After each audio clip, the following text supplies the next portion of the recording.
Welcome to the show. I'm Antisocial.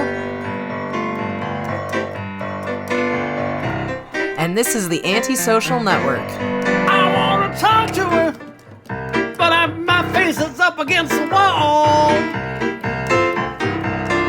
Yeah, I think she wants to talk to me, but I'm antisociable. Yeah.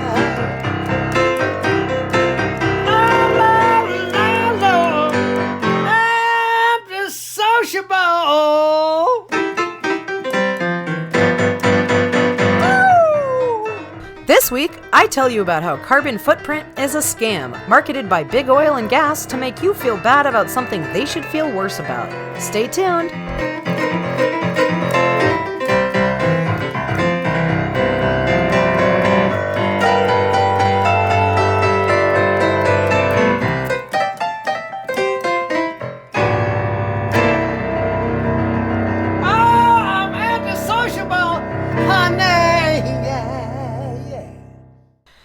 I want to be clear that I was an environmentalist from a young age. We weren't perfect, but I think my family was better than average when it came to sustainability.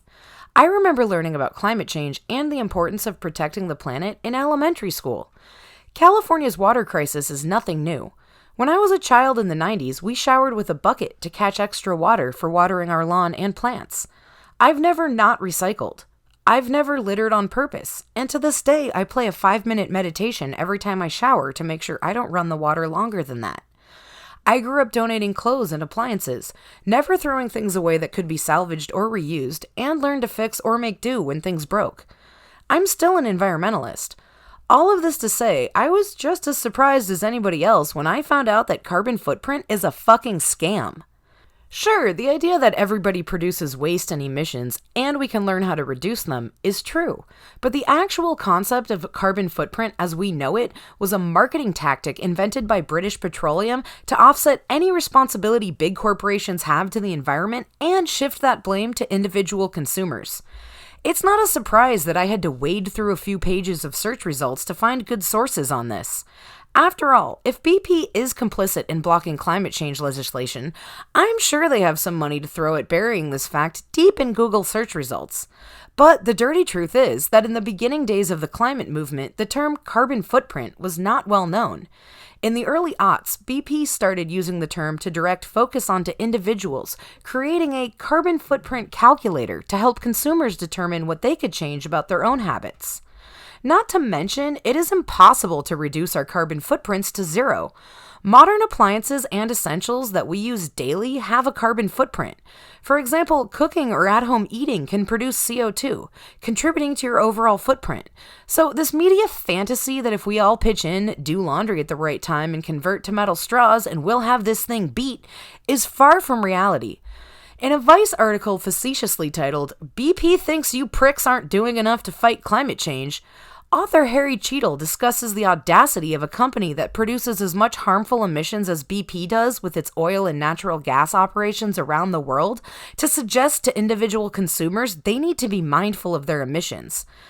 I should definitely stop flying as much and stop eating meat in order to reduce my carbon footprint, says Cheadle, but my sins don't even remotely compare to the sins of BP's business practices.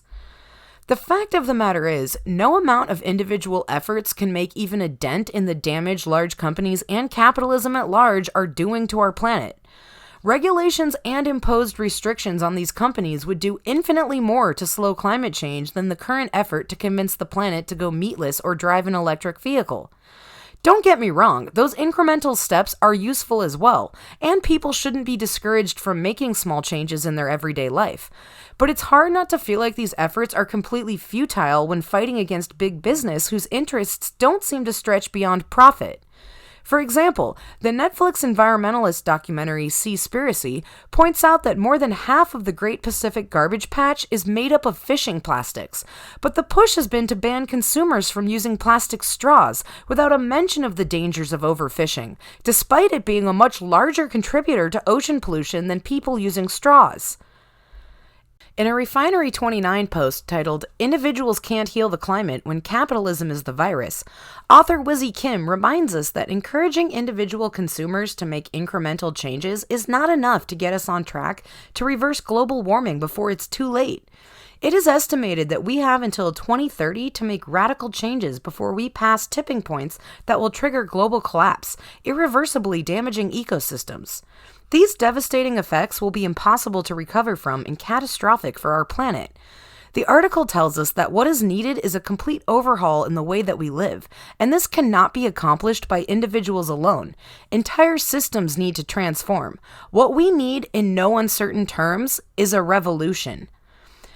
Years ago, I laid into my sister one holiday season when I was home from college and had found out she didn't recycle. She explained to me that where she lived in Nevada, they don't get cash back like we do in California, and that she actually has to drive an hour away and pay the facility to recycle.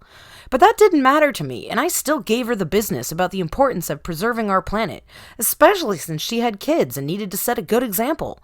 You see, in college, I had visited a landfill for one of my environmental studies classes and learned that up to 30% of landfills can be full of recyclable paper. In fact, plenty of otherwise compostable things will not break down in a landfill because they do not have the proper conditions to decompose the way they would in nature. So, I was really into recycling, sorting trash, composting, and encouraging people to do anything and everything they could to minimize that problem in local landfills. I had not yet learned about the ways in which many corporations who do the most damage to our planet were spinning PR lies and marketing tactics to make us believe we can recycle our way out of a climate crisis. Let alone any understanding of being a single parent or how society often punishes low-income, marginalized, and disadvantaged people.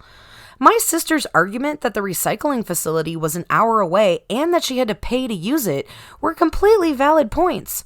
A few years later, my sister brought up the time I snapped at her on Christmas about recycling and told me proudly that she had started recycling.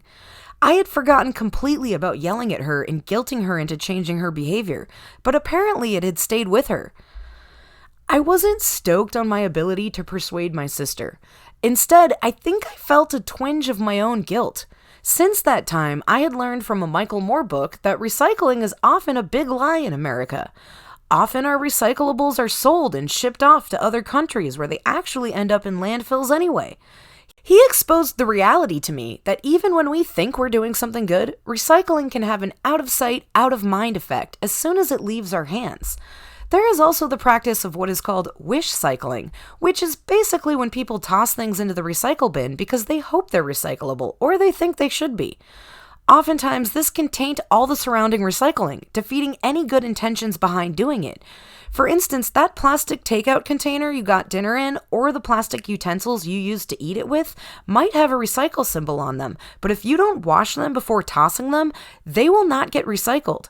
And if a recycle bin is full of salad dressing, everything in it is going in the trash.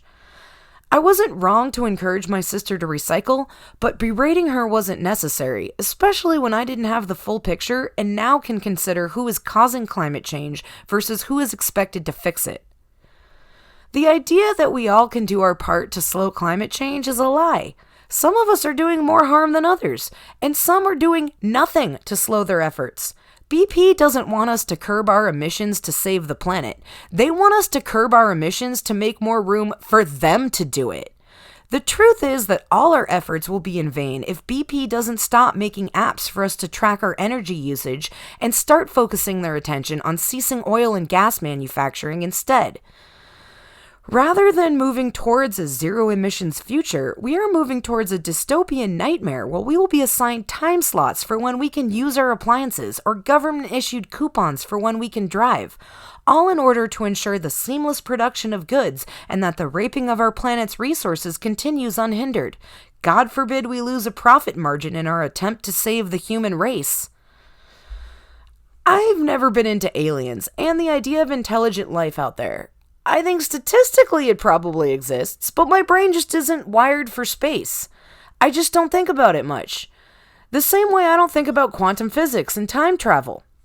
But if those things do exist, if time travel is possible, or if aliens are watching us, I 100% buy the theory that they're probably staying away because they want nothing to do with us. The writing's on the wall. we're fucked. Aliens are driving out of our cosmic neighborhood the same way you don't want to make eye contact with the crazy person screaming at cars in the grocery store parking lot. Any ET with common sense would nope the fuck out of our galaxy in a heartbeat. Or whatever they have. That got weird. Let's go to commercial.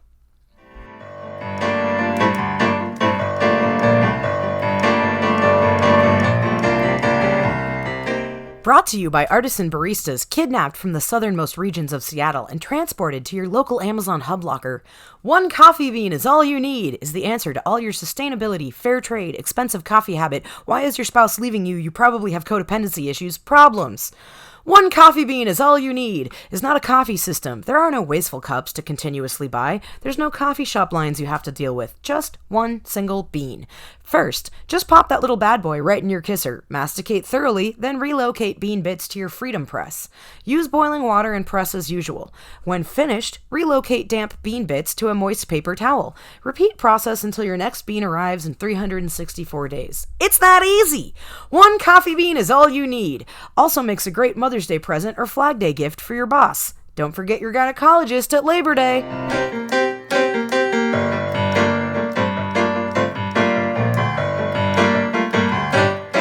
Are you tired of at-home tattoo treatments that leave your spouse disappointed and your skin infected? Do you want the professional look of your local tattoo artist, but their shop is out of range of your ankle monitor? If you've got that itch to get some new ink but can't afford the high prices of qualified artists every paycheck, then you need Madison Bleed. Started by a mom and named after her daughter's horrible tattoo, you too can use Madison Bleed to fix your fuck-ups at home. Not just for cover-ups, Madison Bleed is perfect for the novice tattooist and comes with a tracing guide for sparrows, semicolons, and foreign language symbols. Start designing your quality at-home tattoos today with Madison Bleed.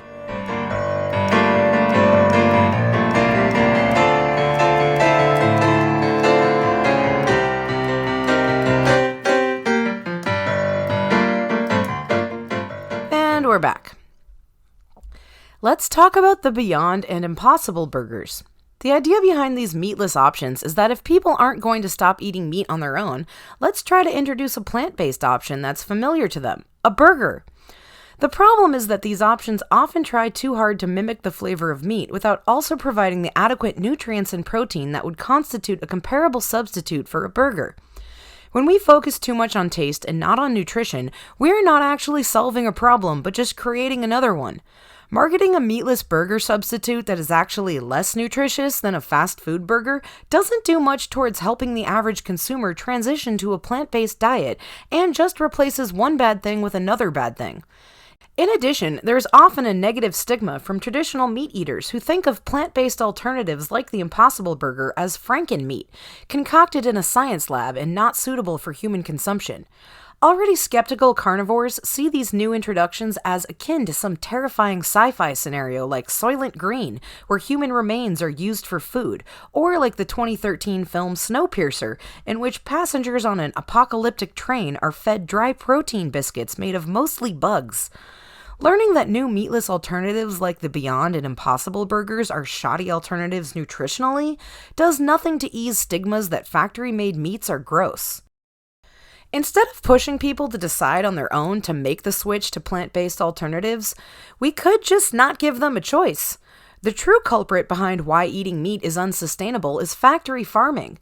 Because let's face it, if all animals were free-range and a steak cost $140, a burger cost you $40, and a dozen eggs was like $15, well, then you'd curb your meat intake pretty fucking quick, wouldn't you? The reason it's so easy for us to keep making our carbon footprints bigger and bigger is not because we simply lack the self-control to eat less meat. It's because we are marketed to and capitalism relies upon us making those decisions. Meat is accessible and cheap, provides a lot of protein and calories, and can serve as a base for literally every meal. As shown with the Beyond and Impossible meatless options, people are not equipped with obvious and comparable alternatives, and if they are, those options are often more expensive or less palatable. It's not our fault we don't know how to manage a nutritious plant-based diet when society gatekeeps healthy alternatives. Even though tasty and affordable meatless alternatives do exist, and there are other perfectly nutritious substitutes for a hamburger, people want what they know. That's why instead of teaching people how to prepare culturally appropriate meatless meals, or protein-packed alternatives, or affordable and easy substitutes, big business invests in marketing something that actually is closer to what people think of as frankenmeat than a viable food choice. I'm suspicious as fuck, but it seems these corporations and food conglomerates could introduce an actually delicious meat alternative, but instead they're trolling us with sloppy Joe garbage in an effort to fuel public distrust and keep the meat industry booming. It's a form of manufactured consent. Just like the Seaspiracy documentary pointed out, there is literally nothing that guarantees tuna is dolphin safe. That little label means jack shit. The only way to ensure you're eating dolphin-safe tuna is not to eat tuna. Similarly, alternatives like the Impossible and Beyond Burgers assure us that they are healthy substitutes and a good compromise for your meatless Mondays, or whatever kitschy marketing ploy sticks this week, while doing little to put even a dent in our CO2 emissions related to livestock and factory farming. Like Wish Cycling, manufactured consent allows us to think we're doing something and assuage us of any guilt that we're making things worse. After all, why think about how your fish consumption contributes to sea pollution when you could just switch to metal straws? It's much easier to focus on something small like what kind of straws we use or whether our tuna is dolphin safe than to tackle the much larger problem of a capitalist system that cares way more about profits than people. I've been making salads a lot lately, and I started thinking one day about how I don't really like lettuce. I would prefer to fill my bowl with a huge variety of different vegetables and just eat those, than to have to eat a bowl that's 2/3 filled with leaves.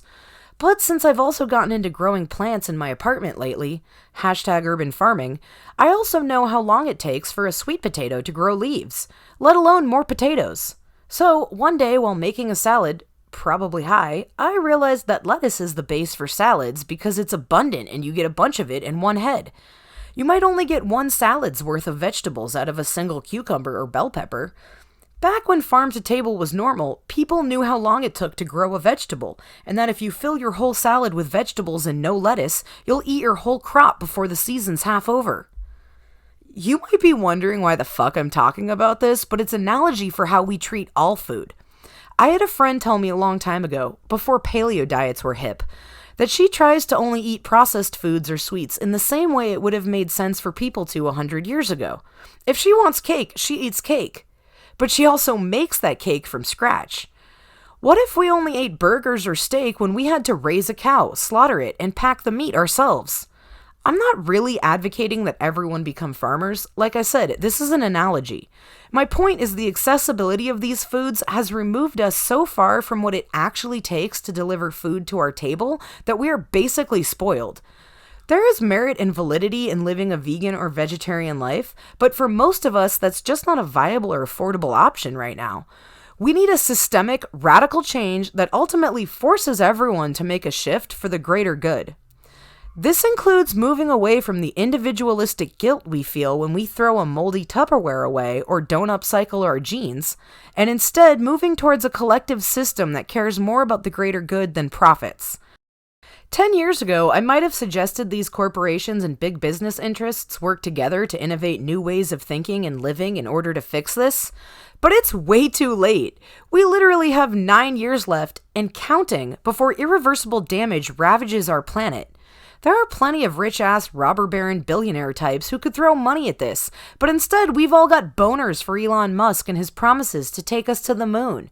And sure, why not? I mean, this planet is basically dead anyway, right? And they already found evidence of water on the moon. We can probably live up there. Make it work. If you're rich enough. But for those of us that won't be rich enough to live on the moon, what the fuck are we gonna do? Sit idly by and continue to be complicit in our impending deaths? Or are we going to stop them? Can we even stop them? Look, I don't know. I don't have answers. But I do know that we've got to try. That's my show for this week. Thanks for listening. I'm Antisocial, and this is the Antisocial Network. For more access to me, Antisocial, follow me on Instagram at the Antisocial Network, or catch me on the app Stereo. To receive 2 bonus episodes a month and to support my dreams of content creation, subscribe on Patreon for only $5 at patreon.com/the Antisocial Network.